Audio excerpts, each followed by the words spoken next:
Assalamualaikum warahmatullahi ta'ala wabarakatuh. Alhamdulillahi rabbil alamin. Salatu wassalamu ala ashrafil anbiya'i wal mursalin wa ala alihi wa ashabi rasulillahi ajma'in. Ashhadu an la ilaha illallah wahdahu la syarika lah wa ashhadu anna sayyidana Muhammad ibn Abdillah salawatullahi alaihi wa salamuhu sallallahu alaihi wa ala alihi wa ashabihi wa man sara ala nahjihi wa tamassaka bi sunnatihi ila yaumiddin wa sallama tasliman katsiran mazida amma ba'd. Alhamdulillah, pada pagi hari ini kembali kita bersyukur kepada Allah Rabbul Alamin atas segala limpahan nikmat dan karunia yang telah Allah Subhanahu wa taala berikan kepada kita semua. Berselawat kita kepada Rasulullah Muhammad sallallahu alaihi wa ala alihi wasallam dengan lafaz Allahumma salli ala sayyidina Muhammad wa ala ali sayyidina Muhammad. Semoga selawat yang kita bacakan menjadi pertanda bukti cinta kita kepada Rasulullah Muhammad sallallahu alaihi wasallam, dan semoga kita semua mendapatkan syafaat Nabi pada hari kiamat kelak. Amin ya rabbal alamin. Bapak Ibu jamaah kaum muslimin wal muslimat, al hadirin wal hadirat rahimani wa rahimakumullah. Pada pagi hari ini kita melanjutkan kajian kita dari pertemuan sebelumnya, yaitu tentang penjagaan Allah yang Allah berikan kepada hamba-hambanya sampai hamba-hamba tersebut meninggal dunia. Di antara kiat-kiat agar Allah menjaga kita Bapak Ibu, di antara kiat-kiat tips-tips agar Allah menjaga kita sampai akhir hayat kita adalah kita menjaga kedua orang tua kita. Nah, kemarin pada bulan yang lalu kita telah membahas tentang hak ibu dan hak ayah, dan kita telah menjelaskan secara detail tentang posisi mereka berdua di dalam Islam. Nah, Bapak Ibu yang dimuliakan Allah Subhanahu wa taala, sekarang kita masuk kepada hak anak yang harus diperhatikan oleh kedua orang tua mereka. Jadi Islam itu agama yang adil. Islam adalah agama yang adil. Sebelumnya Nabi alaihi salatu wassalam bersabda dalam sebuah hadits yang sahih yang diriwayatkan oleh Imam Al-Bukhari dalam sahihnya, bahwasanya fattaqullah. Nabi alaihi salatu wassalam mengulangi kalimat yang sama sebanyak 3 kali. Fattaqullah, fattaqullah, fattaqullah. Bertakwalah kalian kepada Allah. Wa'dilu baina auladikum. Bersikap adillah terhadap anak-anak kalian. Nah, bersikap adil atau berbuat adil adalah perintah Nabi alaihi salatu wassalam yang Nabi perintahkan untuk kedua orang tua yang memiliki anak-anak. Jadi oleh karena itu jamaah, Islam bukan hanya berbicara tentang ibu. Islam bukan hanya berbicara tentang ayah. Nah, Islam juga berbicara tentang anak. Jadi kita yang Allah anugerahkan anak kepada kita, sejauh mana kita memberikan pelayanan, memberikan pendidikan, memberikan perhatian, memberikan kasih sayang kepada anak-anak kita. Nah, ketika kita bersikap tidak adil kepada anak-anak kita, maka jemaah kaum muslimin dan muslimat, kita akan dimintai pertanggungjawaban oleh Allah Subhanahu wa taala nantinya pada hari kiamat. Jadi kita berangkat dari sebuah kisah yang mana di sini jemaah kami mengambil hadits yang sahih yang diriwayatkan oleh Imam Bukhari dan Muslim dalam sahihnya, dan juga terdapat dalam hadits yang diriwayatkan oleh Imam At-Tirmidzi dalam Kitabul Ahkam, bahwasanya kisah tentang An-Nu'man ibn Bashir. An-Nu'man ibn Bashir bersama ayahnya mendatangi Nabi alaihi salatu wassalam. Artinya apa? An-Nu'man ini membawa ayahnya ke Nabi alaihi salatu wassalam. Nah, setelah itu jemaah, ayah Nu'man berkata kepada Nabi alaihi salatu wassalam, "Ya Rasulullah, sungguhnya aku telah memberikan kepada Nu'man seorang budak. Kata ayah Nu'man kepada Nabi alaihi salatu wassalam. Lalu Nabi alaihi salatu wassalam bertanya kepada ayahnya Nu'man, apakah engkau punya anak selain anakmu ini? Nabi mengarahkan telunjuknya kepada ayah Nu'man dan mengarahkan telunjuknya kepada An-Nu'man ibn Bashir. Artinya apa? Nabi bertanya, apakah anakmu hanya Nu'man saja atau Nu'man punya saudara? Maka ayah Nu'man menjawab, sungguhnya aku punya anak-anak yang lain selain An-Nu'man ini. Nah, maka Nabi bertanya, apakah semua anak-anak budak? Maka ayah Nu'man menjawab, tidak ya Rasulullah. Maka Nabi katakan, apakah engkau ingin semua anak-anakmu berbakti kepada engkau dengan bakti yang sama? Maka ayah Nu'man menjawab, iya ya Rasulullah. Maka kata Nabi alaihi salatu wassalam, kalau begitu jangan kau pilih kasih terhadap anak-anakmu. Nah, maka oleh karena itu jamaah kaum muslimin wal muslimat, al-hadirin wal hadirat rahimani wa rahimakumullah, Syekh Abdul Ghani An-Nablisi berkata, menyimpulkan makna daripada hadis tersebut adalah pilih kasih yang dilakukan oleh orang tua itu akan dapat berpotensi melahirkan pertengkaran di tengah-tengah anak di kemudian hari. Nah, maka oleh karenanya jamaah, Islam itu memberikan protek kepada kita sebelum terjadinya keributan internal di antara anak-anak kita pada kemudian hari. Maka dari sekarang jangan sampai kita berpilah-pilih kasih sayang terhadap anak-anak kita. Begitulah Islam menjaga, menghormati hak-hak anak yang harus diketahui oleh kedua orang tua mereka. Jadi orang tua itu jamaah kaum muslimin bukan hanya sebatas membesarkan, tentunya juga sama rata dalam hal apa? Dalam hal memberikan perhatian serta kasih sayang. Wahai orang-orang tua yang memiliki anak, sungguhnya engkau memiliki tanggung jawab atas anak-anakmu nantinya di hadapan Allah Subhanahu wa ta'ala. Yang berikutnya jemaah, kalau kita melihat, kalau kita memandang atau kalau kita menelusuri dalam kehidupan kita, dalam kehidupan sehari-hari, banyak kita memperhatikan terkadang Bapak Ibu kita mencampuri atau kita berbuat tidak adil terhadap anak-anak kita. Yang lebih signifikan itu Bapak Ibu, kita mencampuri urusan anak di antara anak-anak yang lain. Bapak Ibu yang dimuliakan Allah, saya sampai hari ini tanggal 8 November 2024 saya mendapatkan sekitar 3.700 temuan, yang mana 3.700 temuan ini yaitu 3.700 kasus perceraian di Kota Pekanbaru, ya, dari tahun 2023 sampai tahun 2024 8 November ini Bapak Ibu. Informasi itu akurat, ya. Kenapa kok bisa bercerai? Kenapa kok bisa berpisah? Ketika ditelusuri, dicari, penyebabnya tidak lain tidak bukan masuknya pihak ketiga. Masuknya pihak ketiga itu bukan tetangga, bukan teman, bukan sahabat, bukan orang lain. Pihak ketiga tak lepas dari kalau enggak orang tua, kalau enggak mertua. Penyebab terjadinya perceraian keretakan di rumah tangga anak-anak tersebut. Jadi Bapak Ibu, kita tidak berhak mengintervensi rumah tangga anak kita, tidak berhak. Memang kemarin kita telah mengkaji bahwasanya ibu adalah pemilik untuk anak laki-lakinya. Jadi anak laki-laki itu adalah milik ibunya, selama-lamanya adalah milik ibunya. Begitu pula ayah. Nah, kita telah membentangkan khilaf yang sangat panjang sekali, bahkan kita telah mentakhrid sebuah hadits yang mana hadits tersebut memberikan kepada kita cerita ataupun pembahasan yang ketika kita cari ternyata terdapat beberapa rawi yang bermasalah dari jalur periwayatan hadits.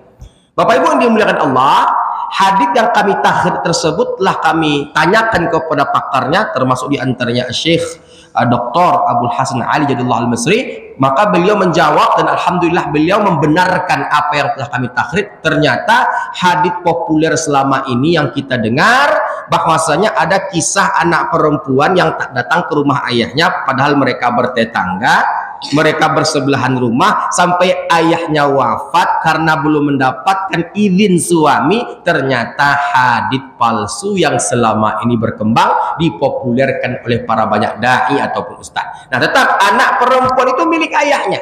Nah, telah kita bahas, telah kita kaji, telah kita dudukkan, dan telah kita letakkan tempat pada tempatnya. Nah, jemaah kaum muslimin dan muslimat, sekarang ini jemaah kita perhatikan banyak di antara kita yang salah paham terhadap makna kepemilikan tersebut.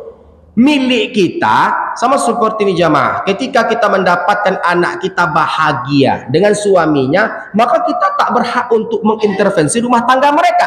Lain cerita jamaah ketika bapak ibu mendapatkan contoh kasus anak perempuan bapak ibu menikah dengan seorang laki-laki yang tidak bertanggung jawab, secara nafkah lahir ataupun batin, agamanya berantakan, tidak mengerjakan sholat, tidak melakukan apa-apa yang Allah Ta'ala perintahkan, mengerjakan apa-apa yang Allah larang, maka bapak ibu yang dimuliakan Allah baru bisa masuk mengintervensi rumah tangga tersebut.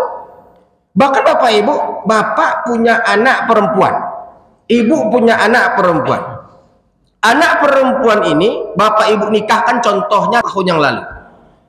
Nah, ngadu ke bapak, ngadu ibu, anak perempuan itu udah nggak tahan lagi bapak ibu, ngadu ke kita, matanya bengkak, kepalanya bengkak, hidungnya berdarah, bibirnya berdarah, ngadu ke bapak, ngadu ke ibu, ya aku nggak tahan lagi ya, nggak tahan lagi aku ya, aku dipukul sama suamiku ya, hampir tiap hari makanan aku adalah kalau nggak tampar tendang pukul.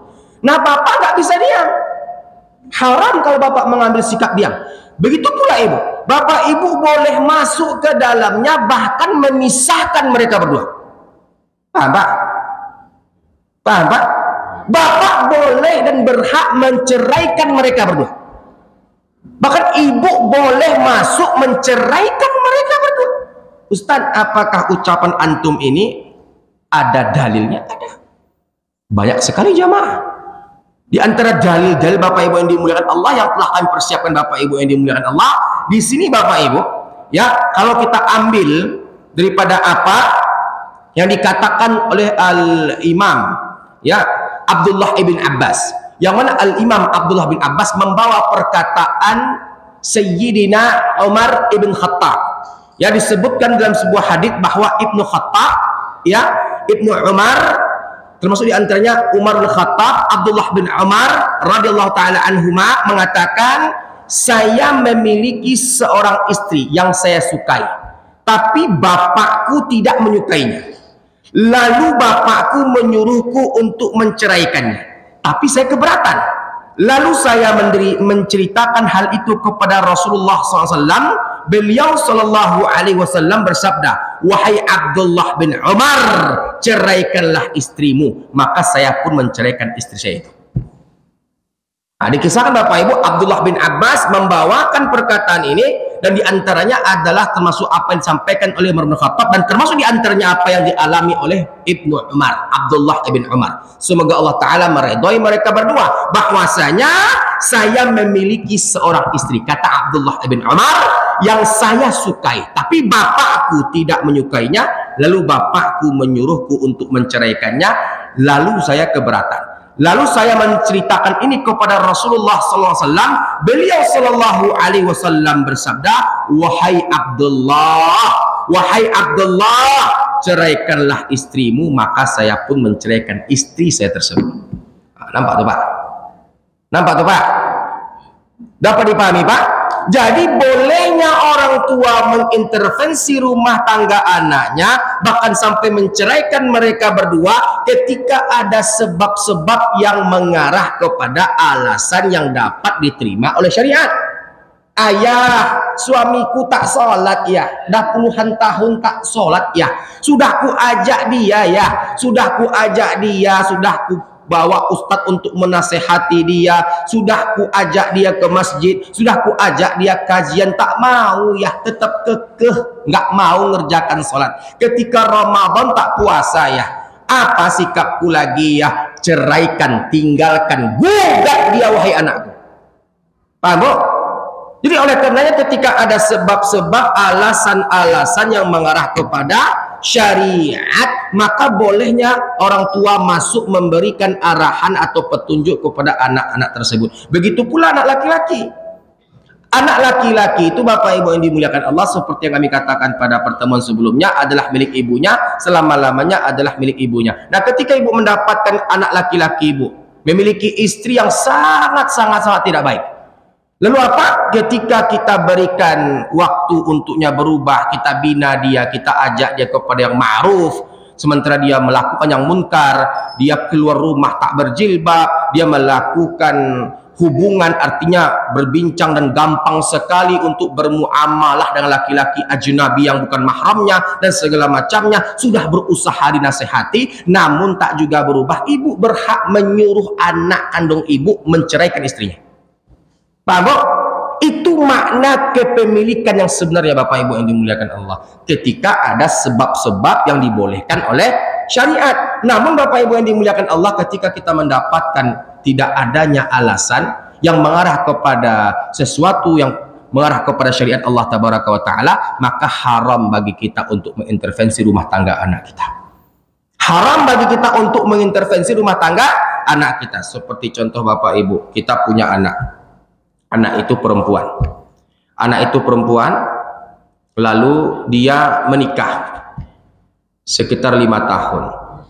Lalu dia tinggal di rumah petak 6. Dia tinggal di rumah petak 6, lalu datang kita bertamu ke rumahnya bersama suami kita. Nah, kadang-kadang Bapak Ibu kita tidak memikirkan perasaan anak. Kita tak memikirkan perasaan anak. Kadang-kadang mulut kita asal ngomong, asal berbicara, kita nggak tahu anak tersinggung, hatinya iba. Saya pernah Bapak Ibu menyaksikan, Pak Julian, nyata di depan kepala saya, di depan mata saya secara langsung, tidak dari cerita orang.